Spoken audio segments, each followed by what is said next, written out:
Welcome back guys, Jimmy Jules here again with another CREY tutorial. In today's episode we'll be doing something a bit different. We'll be going over how to make a multiplayer lobby. As you can see here, we're in our game with our 2 players. Just to give you an idea of what we'll be going through, we've got our game door entrance just in front of us here, and when one of the players steps through, it gives us a countdown to also join into the game if we wish.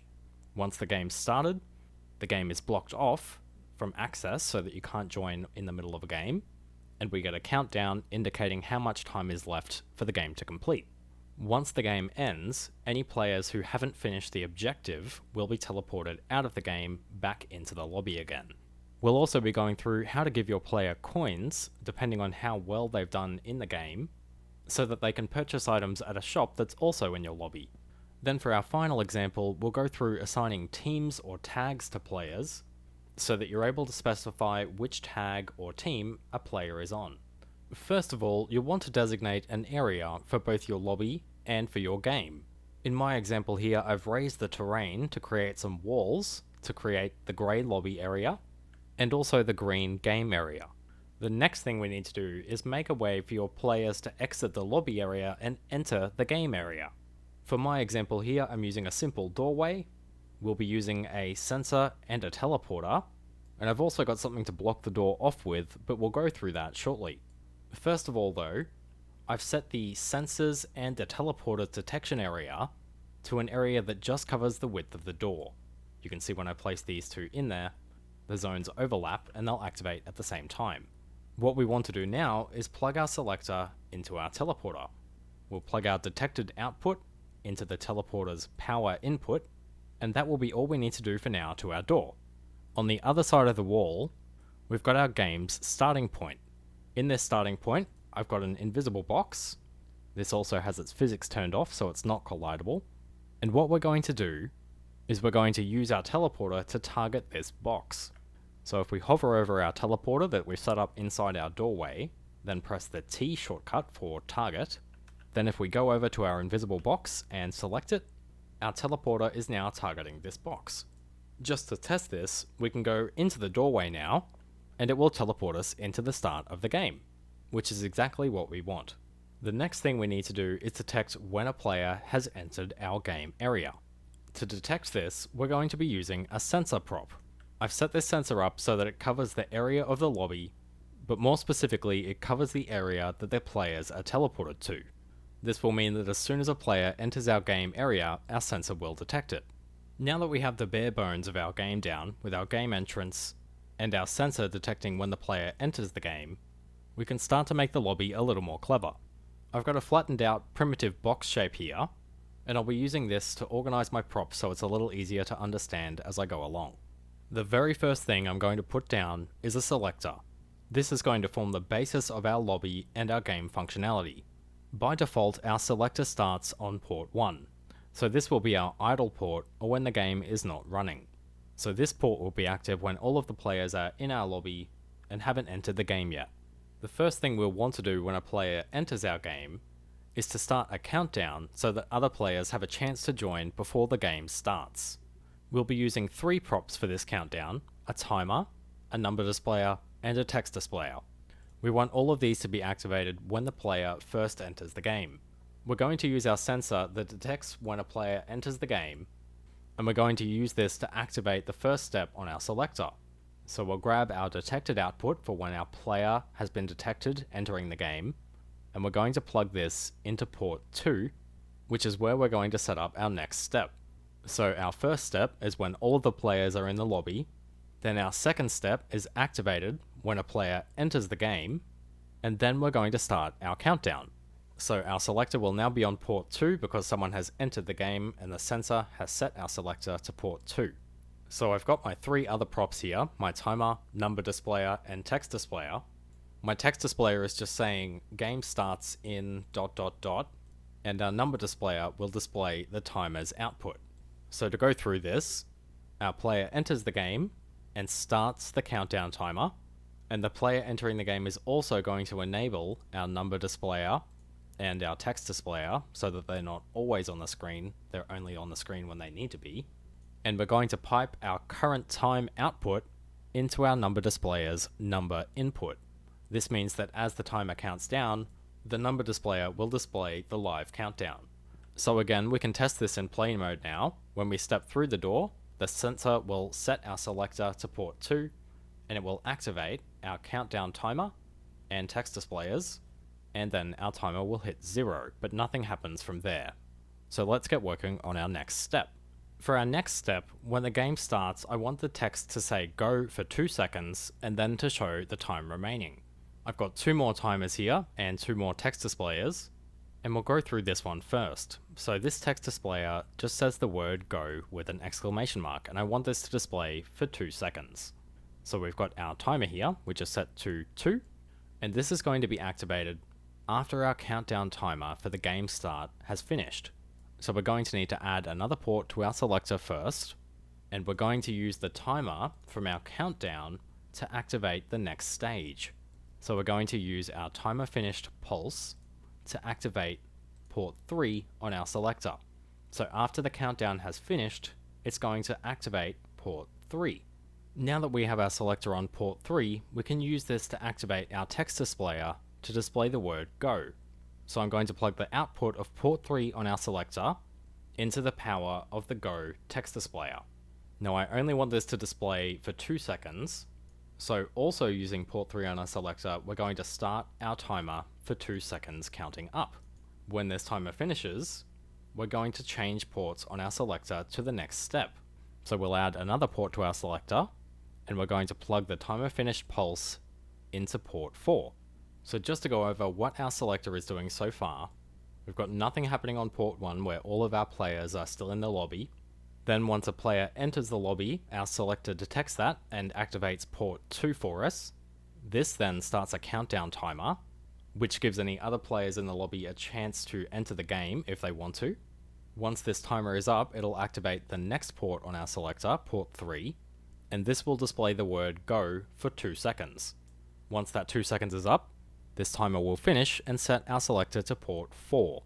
One other thing I will mention just while we're here, we need to make sure these timers are resetting themselves when they're finished. So we're going to plug the timer finished pulse output back into the reset timer's input.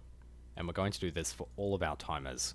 So our countdown timer has finished and set our selector to port 3.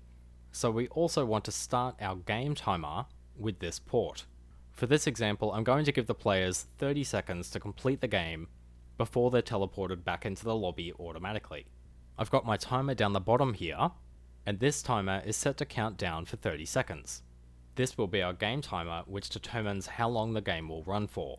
We're also going to activate this timer with port 3 of our selector. So basically, as soon as our countdown to the game start has finished, our game timer will start.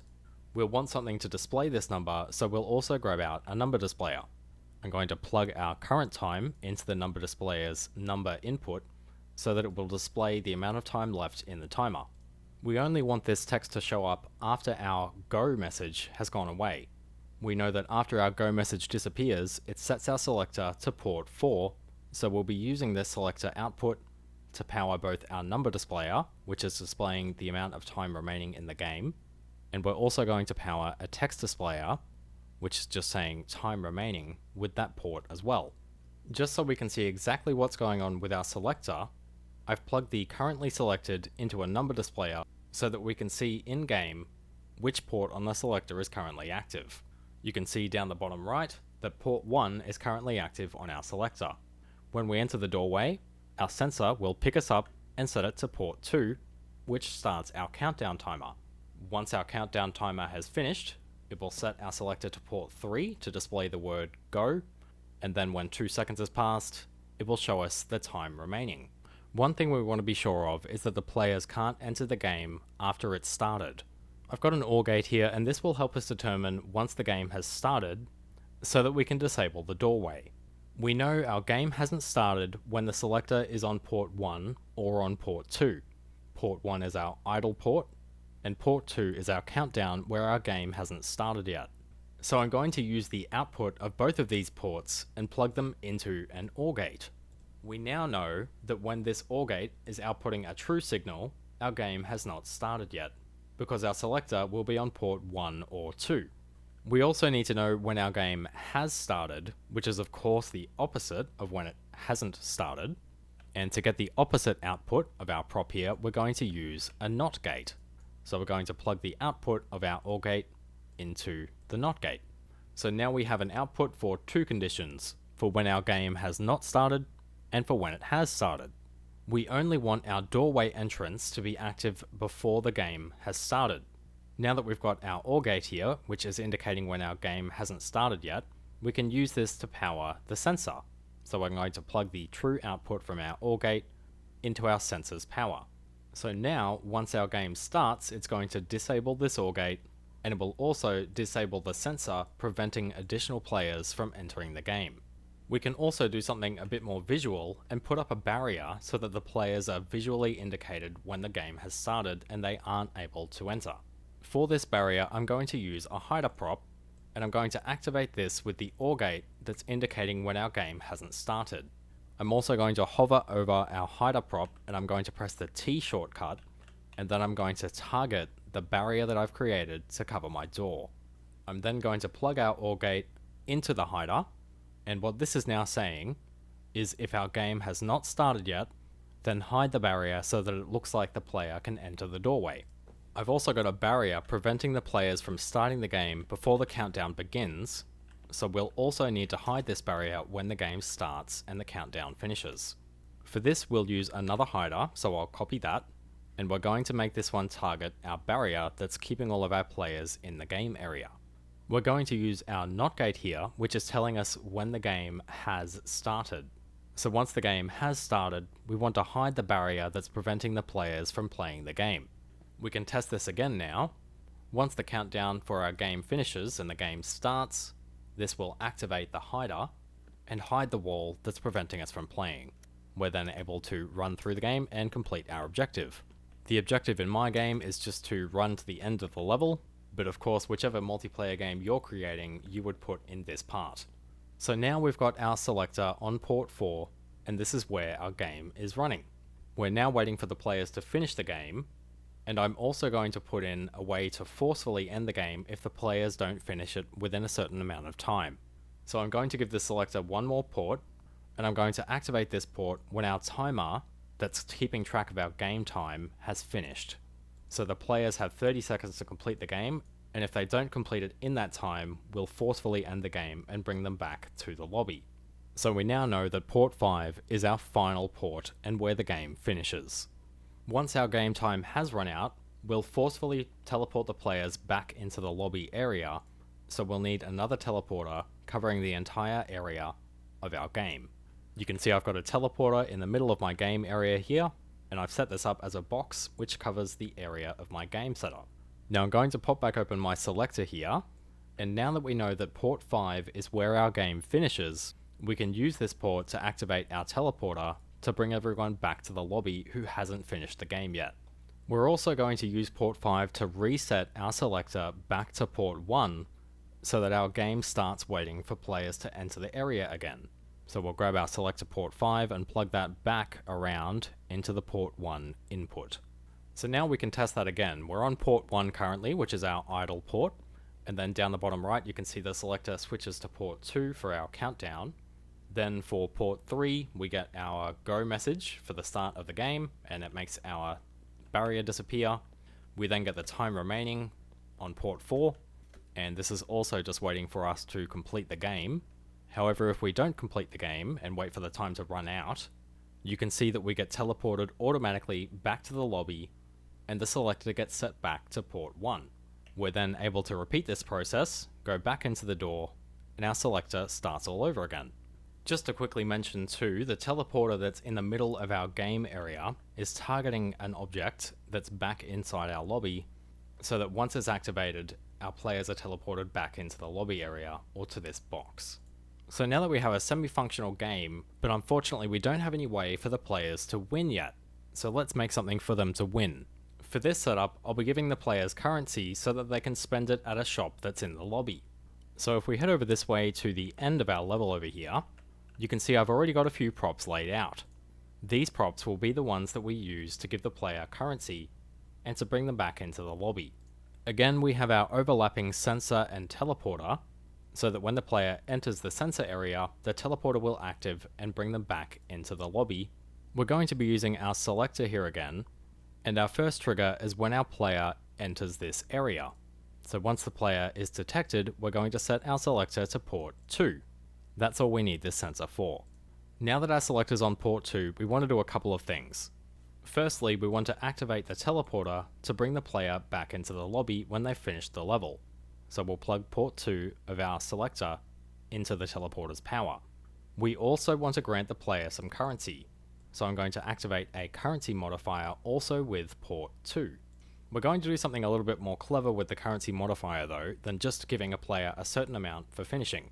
What we're going to do here is give the player almost like a gold, silver and bronze medal, but instead the first player will get 300 coins, the second player to finish will get 200, and the third to finish will get 100 coins, so that it feels like the player's earning a bit more if they do better in the game. To change the amount of currency that the player receives, we're going to need something to hold that value. For this, we're going to use a variable. I've called this variable coins to give, because this will determine how many coins we give the player. By default, this will be 300 because the first player who finishes the game gets 300 coins.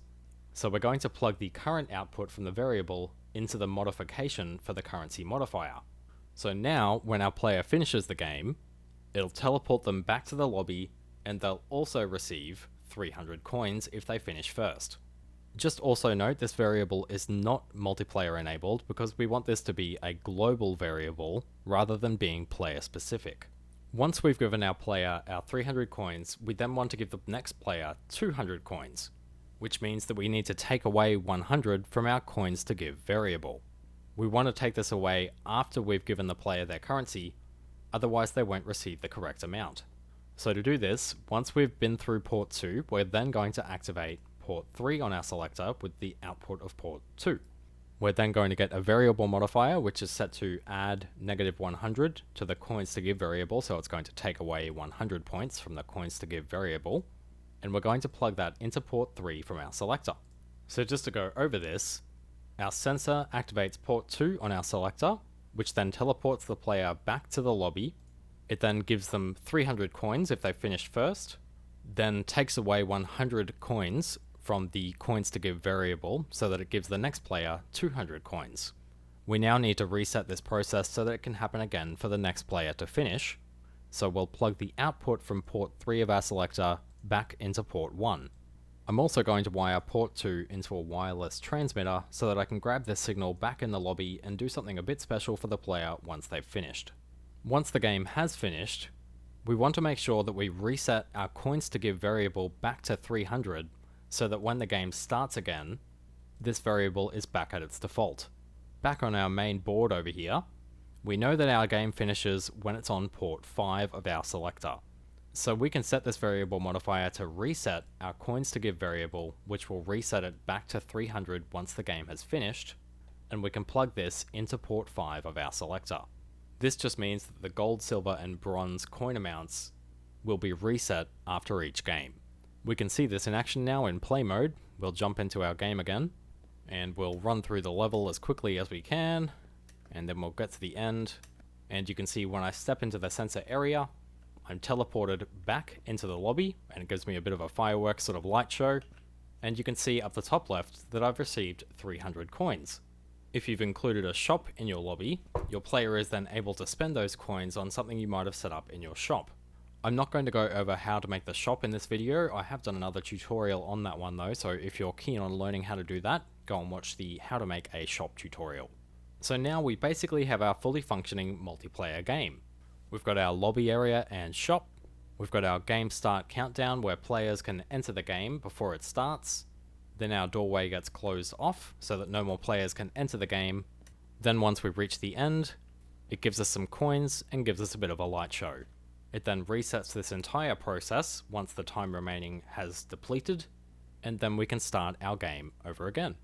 One last thing I'll go through with this setup is assigning tags or teams to players. To find the tags, open up the second page of the Player Manager settings menu, which is just this little icon tab here. And from here we can add in tags or teams so we can differentiate between one player and another.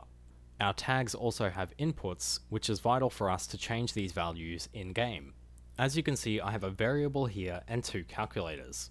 Our variable is called team, and this will designate which team the player is on. I've set this to multiplayer, so this value can be different for each player. We're doing something very simple here with our calculators. We're just checking whether the value is equal to 1 or 2, and then we're activating the player's tag or team depending on which value the calculator picks up. So if the team number that we've been assigned is 1, we'll want to activate player 1 on our Player Manager menu. Then if the value is player 2, we want to activate the player 2 tag. So we're just going to plug this calculator into the player 2 input. Now that we have our calculators plugged into our respective tags, our players' tags will change depending on what value we give our team variable. The easy way to do this is with a couple of doorways, and you can let your players choose which team they're on. So for this example, we might be on red team and blue team. And all we're doing here is activating our variable modifier with our sensor. So for this example, the blue team is team 2. So the blue door sensor will activate our variable modifier, which will set our team to 2. Same thing goes with the red door, except our sensor will activate our variable modifier and set our team to 1 instead.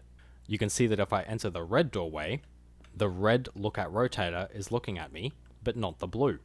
However, if I enter the blue doorway, the blue lookout rotator is looking at me rather than the red. We've just done this with the lookout rotator's tag detection option, and we've chosen the tag player 1, which in this case we've designated as team 1. I've also got a team number displayer down in the bottom left, so you can see when I step through the blue door, it sets my team to 2. That would work fine, but let's say that you wanted to force the players' teams to be even. So the first player that stepped through the door would be on team 1, and then the second would be on team 2. Then the third person to step through the door would be back on team 1, and the fourth would be on team 2, and so on. We've already got our team variable and our calculators changing the tags on our player manager, so we're just going to use 3 more props here. We've got our selector, a counter, and one more variable modifier. It's important to note that the counter is a multiplayer prop. This means that the value can be different on multiple players' computers, but we really want this value in this circumstance to be global. So we want this value to be the same in everyone's game session. We're going to be using the sensor from our doorway, so this is just the sensor that sits in the door to teleport our players into the game area. We're going to use this to activate our selector's port 2. We're then going to increase the counter with this port 2 signal as well. And while we're there, we'll reset our selector back to port 1. This will mean that we receive a pulse out of the selector once someone enters the doorway with our sensor. Now you might be thinking, well, why don't we just plug the sensor directly into the counter? Well, the counter and the sensor are both multiplayer props, and if we just plug this sensor directly into the counter's increase port, this will only increase the value for the player who stepped into the sensor. We don't want that to be the case though. We want this value to increase for everyone in the game. To work around this, we can send the signal through a non-multiplayer prop. In this case, we're using a selector with the multiplayer option turned off. This will ensure that the signal is received for everyone, and everyone's counters increase by 1. We want everyone's counters to increase by 1, but we only want the player who stepped through the sensor to have their team changed to the team number. So we're going to plug this multiplayer detected output into the variable modifier for team, and just again note this variable is set to the multiplayer option, so each player will have an individual value, and we're going to plug the current count of our counter into the modification input of our variable modifier. So just to explain what this will do, our sensor is going to activate our variable modifier to set our team number, and at the same time, the sensor is going to increase this counter by 1. So when the first player steps through, they'll be assigned the team number of 1, because our counter will have increased from 0 to 1. Then when the next player steps through, our counter will increase from 1 to 2, and then that player will be assigned the team number of 2. Now because we only have 2 teams, once our counter has reached that, we want to reset the counter. So when the first two players enter, they'll be assigned team 1 and 2 respectively. Then when the third and fourth players enter, they will also be assigned team 1 and 2 respectively. So you'll end up with an even number, or as even as you can get, of players on each team. So you can see now if we step into our game area, we'll be automatically assigned down the bottom left to team 1. If a second player entered the game, they'd be assigned to team 2, then if a third entered, they'd be assigned back to team 1. This is just an easy way to automatically assign teams to your players or tags, so you can do things based on which team you detect or which tag you detect, with the props such as the lookout rotator and the sensor. Also, just one quick note guys, if you're posting your multiplayer game online through the CREY website, just jump into your game settings tab and then make sure you tick the enable multiplayer box that's shown on the screen. This will make sure that your game is a multiplayer enabled game. Anyway folks, that's just about all we have for the multiplayer lobby setup. You can see we've got our shop here, a couple of different ways to assign teams to our players, whether that be automatic or letting the player choose. And we've of course got our selector tracking all of the progress for our lobby. This starts the game, waits for players to jump into our game, gives us a set amount of time to complete. We get some coins if we manage to finish, and a bit of a celebration at the end. You can see our entrance is blocked off until our time remaining gets back to 0 so that our game resets. And then once the game resets, we can start it all over again. Anyway folks, this has been how to make a multiplayer lobby. I hope this has been helpful and informative. If you have any questions at all, definitely leave a comment in the comments section. This has been Jimmy Jules, and I'll see you in the next one.